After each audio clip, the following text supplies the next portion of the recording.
Assalamualaikum warahmatullahi wabarakatuh. Waalaikumsalam warahmatullahi wabarakatuh.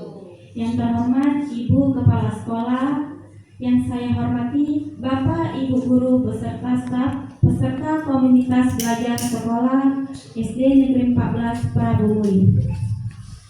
Puji syukur kita panjatkan kehadiran Allah yang mana pada pagi hari ini kita diberi kesehatan dan kesempatan sehingga kita dapat berkumpul di ruang kelas ini dalam kegiatan rencana tindak lanjut bersama kelompok belajar sekolah SD Negeri 14 Prabumuli. Salawat serta salam kita haturkan kepada Nabi Muhammad SAW beserta para pengikutnya istiqomah hingga akhir zaman. Baiklah Bapak Ibu Guru, adapun susunan acara kita pada pagi hari ini. Yang pertama pembukaan, yang kedua pemaparan materi yang akan disampaikan oleh Bapak Bambang Florijanto, yang ketiga tanya jawab, yang keempat doa, dan yang kelima penutup. Untuk membuka acara ini, marilah kita sama-sama lafalkan bacaan basmalah. Bismillahirrahmanirrahim. Acara selanjutnya yaitu mari kita dengarkan pemaparan materi yang akan disampaikan oleh Bapak Bambang Florijanto. Kepada Bapak kami persilakan.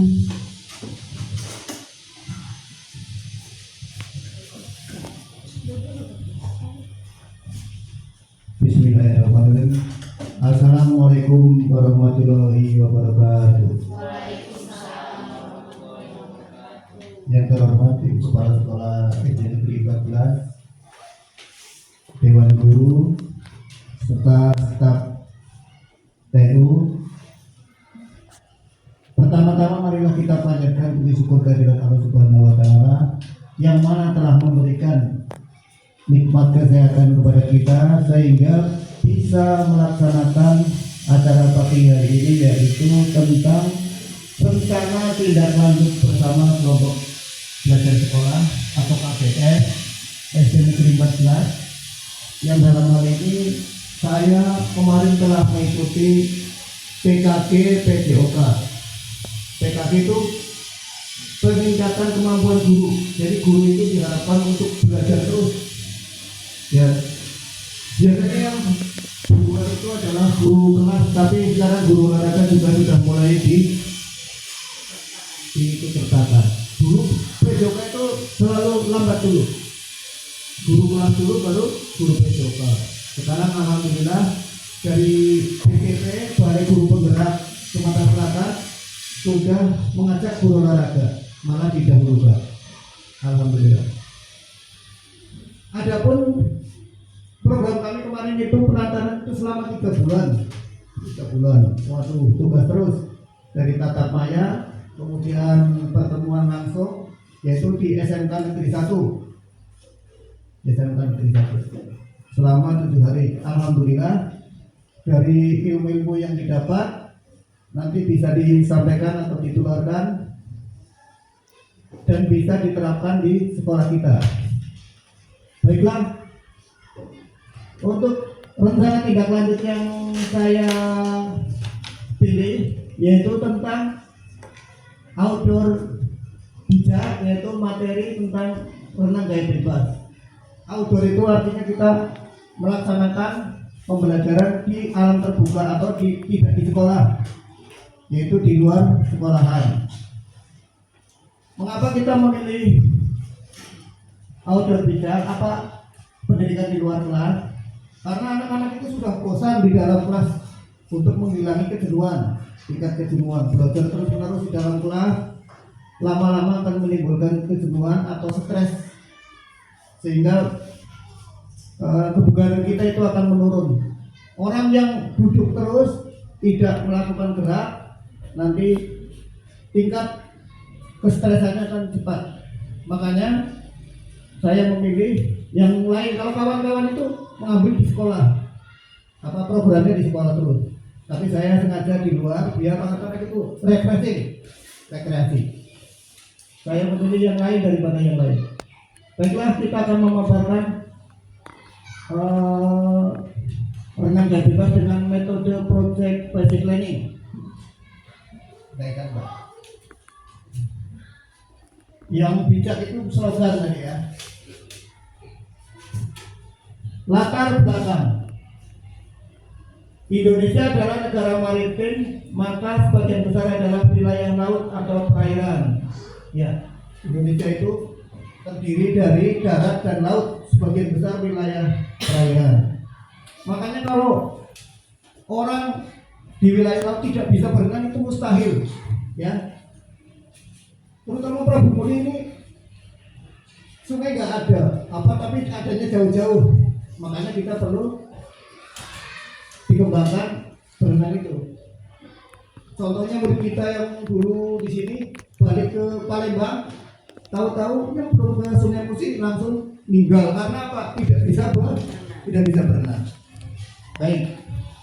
Yang kedua yaitu generasi sekarang adalah generasi Z yang mana semua aktivitas banyak menggunakan internet, teknologi, sehingga menyebabkan peserta didik kurang gerak, kebugaran jasmani menurun atau rendah.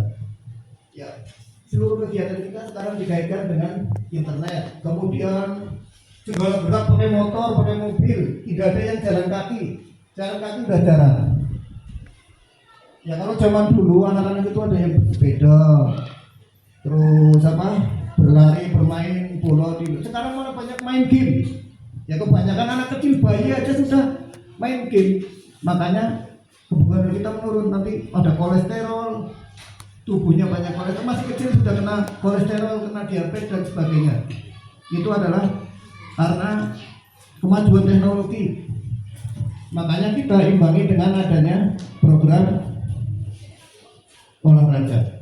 olahraga sepanjang hayat, baik muda maupun dari kecil sampai ke tua masih harus olahraga. Baiklah, kemudian yang ketiga, pentingnya pengetahuan dan skill renang bagi anak didik. Ya, renang itu penting. Nanti mau masuk polisi harus bisa berenang, mau masuk sekolah kedinasan harus bisa berenang. Selain itu, ekstrakurikuler di SMP dan sebagainya ini perlu. Terutama untuk pertumbuhan dan perkembangan. Anak yang sering berenang badannya akan lebih cepat tinggi daripada anak yang tidak pernah berenang. Kemudian yang ketiga, sebagai sarana penyelamatan diri di alam terbuka apabila ada musibah banjir dan lain-lain. Ya, terutama nanti kalau anak-anak kita dari sini merantau ke Jakarta contohnya, ada banjir tapi tidak bisa berenang, bisa tenggelam. Tapi kalau sudah tahu renang, sudah tahu gerak-gerak renang, maka insya Allah akan paling tidak selamat sampai ke pinggir. Dan mengetahui kecelakaan pesawat yang jatuh di tengah laut, dia bisa mencari tempat yang aman. Ya baik, selanjutnya kegiatan outdoor adalah kegiatan yang menyenangkan bagi siswa.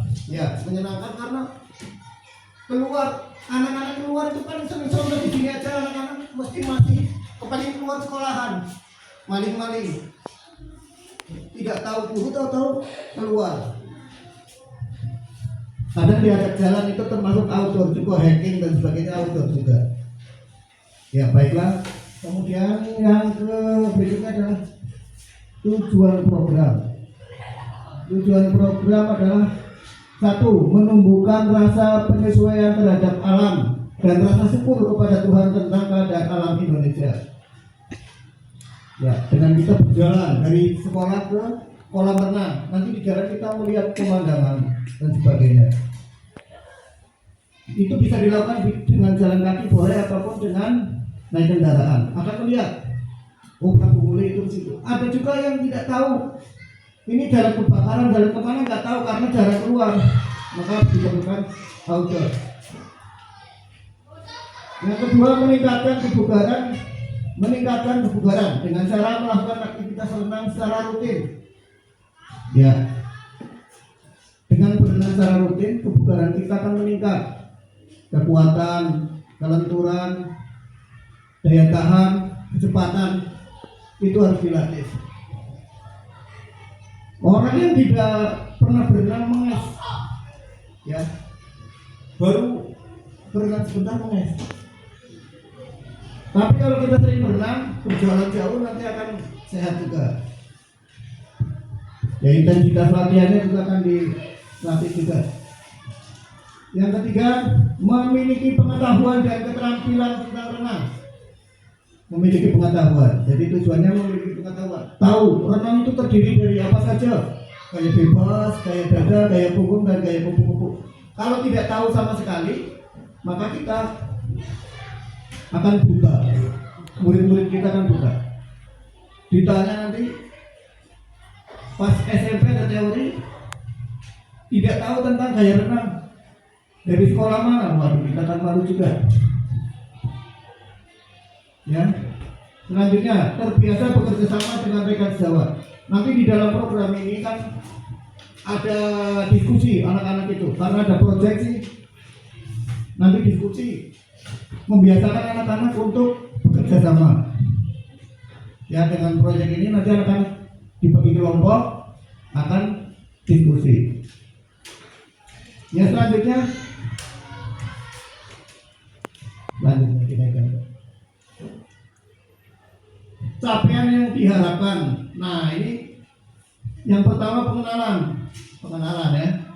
Pengenalan adalah aktivitas untuk membantu siswa atau murid terlibat aktif. Jadi pengenalan sebelum kita masuk ke materi, kita pengenalan dulu. Oh, dilihatkan ini kayak bebas.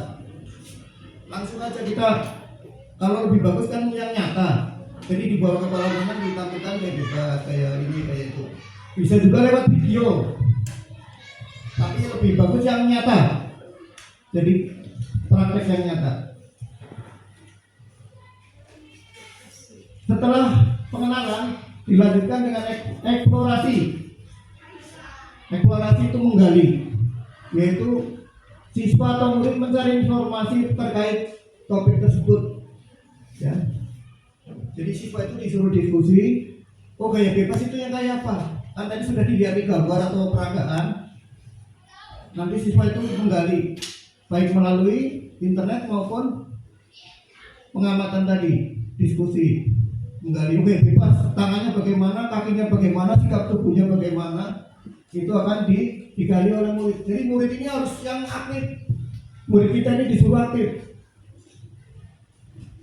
Ya, dalam pembelajaran yang sekarang ini berpusat pada murid, bukan berpusat pada guru yang menerangkan terus, tidak. Jadi murid yang aktif.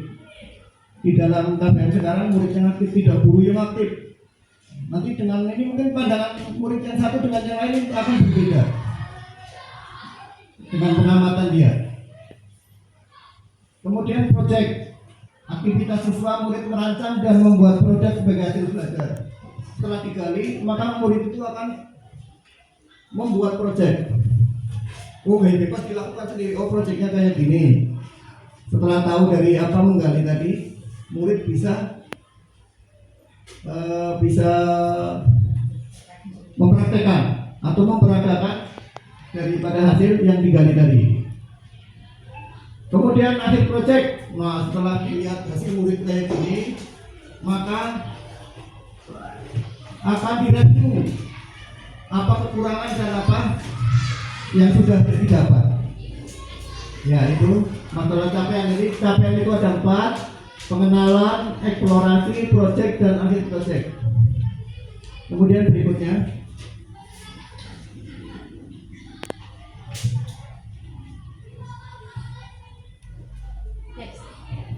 struktur program dan mitra. Ya, kita ini karena kalau kegiatan ini harus ada mitra. Struktur program. Program yang dibuat merupakan untuk mendalami kokurikuler yang menjadi upaya untuk menghayati materi pelajaran yang dibahas melalui kegiatan renang gaya bebas. Yang kedua, siswa murid yang terlibat yaitu mitranya adalah kelas 5 dan kelas 6. Kelas 5 dan kelas 6 baik laki-laki maupun perempuan. Penanggung jawab kepala sekolah. Nah, ini ya. Jadi penanggung jawabnya adalah kepala sekolah. KPS yang menjadi fasilitator adalah komunitas. Nah, ini KPS kita namakan aja Buyub Rukun. Buyub itu kerjasama lah. Buyub Rukun. yang terdiri dari guru kelas, guru mapel, dan operator TK. Kemudian mitra dengan wali kelas sebagai koordinator dan kepanitiaan yang dibentuk. Mitra dengan wali murid siswa dalam hal ini adalah orang tua siswa. Nah, itulah struktur program dan mitra. Selanjutnya, kapasitas yang dimiliki. Satu, sekolah memiliki kepala sekolah, guru, dan tenaga kependidikan yang profesional sesuai dengan kualifikasi akademiknya. Yang kedua, murid siswa yang berjumlah maksimal sekian berapa tahun, berapa orang itu mengikuti kegiatan tersebut yang akan berperan aktif sebagai siswa, panitia, dan lain-lain. Jadi murid itu akan ada yang jadi panitia juga biar terlibat di dalam kepanitiaan. Nanti ada yang jadi tukang syaratnya, ada yang jadi juri dalam lomba-lomba, misalkan kan diperagakan seperti itu. Menilai kawannya sendiri. Nah ini apa sudah benar atau tidak, kawannya bisa menilai dari saling-saling. 3 kolam renang yang tidak jauh dari sekolah sebagai sarana kegiatan. Nah kapasitas yang dimiliki. Prabu ini sudah cukup banyak kolam renangnya. Jadi kita sudah bisa melakukan rencana evaluasi. Yang F, evaluasi secara menyeluruh dilaksanakan setelah pelaksanaan selesai. Ya, jadi evaluasi dilakukan setelah pelaksanaan selesai. Apa yang sudah baik dan apa yang harus ditingkatkan melihat dari umpan balik murid siswa. Jadi dari pengamatan setelah selesai kegiatan, murid dilihat, oh itu gaya bebasnya belum sempurna. Kesalahan di mana, apa di kaki, apa di tangan, itu nanti kita perbaiki. Kemudian mendokumentasikan proses kegiatan yang dilakukan murid dalam bentuk video dan foto. Jadi kegiatan murid itu didokumentasikan melalui video dan foto. Yang ketiga, mencatat hasil pengamatan tentang kebiasaan bekerja sama dalam satu tim. Itu kurang dikit itu. Mencatat hasil pengamatan tentang kebiasaan bekerja sama. Jadi murid itu kerjasamanya pada waktu diskusi, pada waktu latihan itu dicatat. Untuk mengukur tingkat kebugaran jasmani menggunakan tes kemampuan jasmani. Nah, nanti setelah selesai akan dites murid 20 meternya berapa. Jadi ketahuan siapa yang sudah bisa, siapa yang belum. Kemudian kemampuan jasmaninya siapa yang bagus nanti akan ketahuan. Berikutnya tantangan. Kemungkinan tantangan ini satu adalah cuaca, panas, hujan. Kalau seandainya hujan bisa ditunda hari berikutnya atau apa. Kemudian kegiatan sekolah yang banyak. Nah, kegiatan sekolah banyak kegiatan misalkan ada les dan sebagainya. Maka kita harus ngatur. Kemudian kegiatan sekolah yang bentrok karena dapat mendapatkan karena kegiatan yang bentrok maka bisa dilakukan pada hari efektif. Kemudian timeline pelaksanaan yaitu setelah semester 1 yaitu bulan Januari 2025. Nah itulah yang bisa disampaikan. Mungkin kalau ada yang mau bertanya silakan. Ada yang bertanya? Ya, Pak Dari silakan. Assalamualaikum warahmatullahi wabarakatuh. Perkenalkan, saya Muhammad Rani Setiawan sebagai guru mapel PIDOK dan guru bahasa Inggris. Saya ingin bertanya kepada Bapak sebagai pemaparan materi. Di situ tadi kan ada setelah melakukan materi itu akan dilaksanakan evaluasi atau uji kemampuan siswa. Nah itu apakah ada waktunya Pak? Jarak renang gaya bebas tadi misal 20 meter, 50 meter itu berapa rentang waktunya Pak? Rentang waktunya ya. Mungkin itu saja yang bisa saya tanyakan. Ya, terima kasih sekali pertanyaan yang bagus oleh Pak Fendi. Jadi masalah tes kemampuan bisa dilakukan setelah kegiatan itu. Bisa, misalkan habis selesai nanti kita tes pengambilan waktu. Masalah waktu itu karena pemula kita, karena patokannya berbeda-beda. Ada yang standar nasional, ada yang standar kota, itu beda-beda. Nanti kita ini kan. Kalau yang nasional, yang SEA misalkan itu kemarin kayak bebas itu bisa 27 detik, 28 detik. Kalau tingkat kota mungkin bisa 50, beda. Ya nanti standarnya itu ada. Ya beda-beda. Setiap kualifikasi itu beda-beda. Atlet PON beda dengan atlet Kota Prabu Muli, itu jelas beda. Ya terima kasih, itu saja yang disampaikan. Ada lagi? Ada lagi? Silakan, siapa yang mau tanya silakan.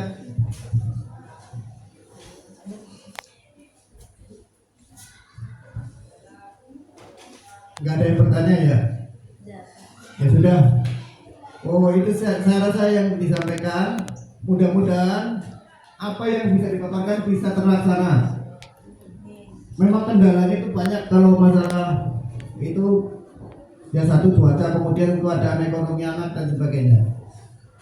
Tapi kalau kita ya mengharapkan kalau yang mampu saja yang bisa melaksanakan itu. Saya rasa itu saja yang disampaikan. Kita akhiri dengan wassalamualaikum warahmatullahi wabarakatuh.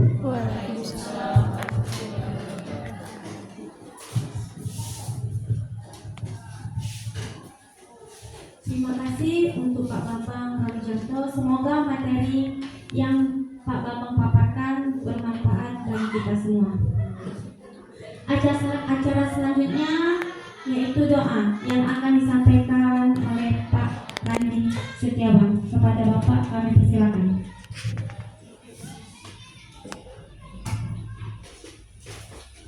Baiklah, assalamualaikum warahmatullahi wabarakatuh.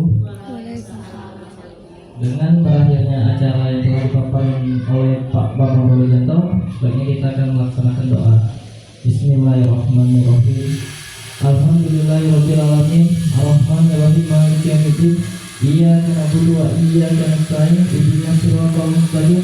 Siratal ladzina an'amta 'alaihim ghairil maghdubi 'alaihim waladdallin. Amin. Ya Allah, ya Tuhan kami yang Maha Pengasih, kami mengucapkan syukur atas segala hal baik yang telah kami peroleh dalam acara ini, baik berupa ilmu, formasi, maupun kesempatan untuk berkumpul dan bekerja sama. Semoga hasil dari rapat ini dapat memberikan manfaat bagi perkembangan pendidikan jasmani, olahraga, dan kesehatan di sekolah kami. Ya Allah, jadikanlah setiap langkah kami menjadi amal ibadah yang mendatangkan keberkahan dari ridho-Mu ya Allah. Berikanlah kami kekuatan untuk melaksanakan tugas dan tanggung jawab kami dengan baik, serta petunjukkan agar kami selalu bisa memberikan yang terbaik dalam setiap aspek pendidikan yang kami jalankan. Kami memohon kepadamu ya Allah, agar acara ini tutup dengan kedamaian dan kebersamaan, serta setiap usaha yang telah dilakukan selalu mendapat ridho dan bimbingan-Mu ya Allah. Amin, amin ya rabbal alamin.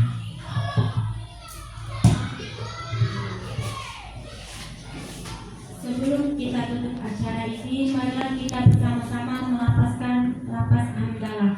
Alhamdulillahirabbil alamin. Saya selaku MC, apabila ada kata-kata yang kurang berkenan di hati Bapak Ibu, saya mohon maaf. Saya akhiri. Wassalamualaikum warahmatullahi wabarakatuh.